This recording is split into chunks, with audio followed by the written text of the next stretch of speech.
Kwa majina naitwa Faustina Godwin, ni afisa lishe halmashauri ya wilaya ya Misenyi. Leo tumekuwa na kikao cha tathmini ya utekelezaji mkataba wa lishe kwa robo ya 3, na katika kikao cha siku ya leo tulikuwa na shughuli mbalimbali ambazo tulizifanya, ikiwa ni pamoja na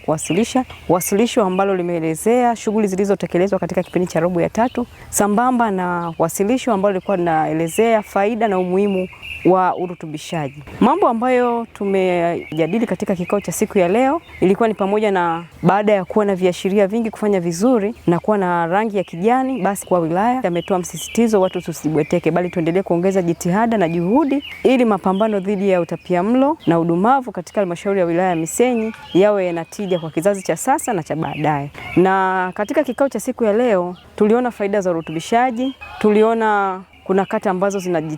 zinaonyesha jitihada za ziada katika kupambana ama kuhakikisha kwamba zinakuwa na mashine za urutubishaji, na hii itasaidia kuwa na vyakula vilivyorutubishwa kwa watoto wetu ambao wako mashuleni, lakini pia na jamii kwa ujumla. Na hivyo hata wamama wajawazito ambao tumeendelea kuwasisitiza watumie madini chuma ili wawe na damu ya kutosha wakati wa ujauzito, watapelekea kuzaa watoto ambao wana afya njema, na hivyo kuanza kupunguza ule mnyororo ama mzunguko wa udumavu. Na katika robo hii ya 3 tumeweza kubaini kwamba kuna mafanikio kadhaa ambayo tumeweza kuyafikia, ikiwemo ni ongezeko la vibao 17 vya upimaji wa urefu, hii nikiwa ni ongezeko la vifaa ama vitendea kazi vya tathmini ya hali ya lishe, jambo ambalo linapelekea sasa vituo vingi kuwa na vibao hivi, na hatimaye watakuwa na uwezo wa kuweza kufanya tathmini kwa watoto wetu ambao wanahudhuria kliniki. Sambamba na hilo, fanikio lingine katika robo hii ya 3 tumeweza kuboresha mazingira ama wodi ya watoto wa kutolea huduma. Hii itasaidia watoto wetu wanapokuja pale kupatiwa matibabu waweze kuwa pena na uwezo wa kuweza kuchangamsha ufahamu wao na akili zao kwa picha na muonekano wa chumba ama wodi ambayo watalazwa.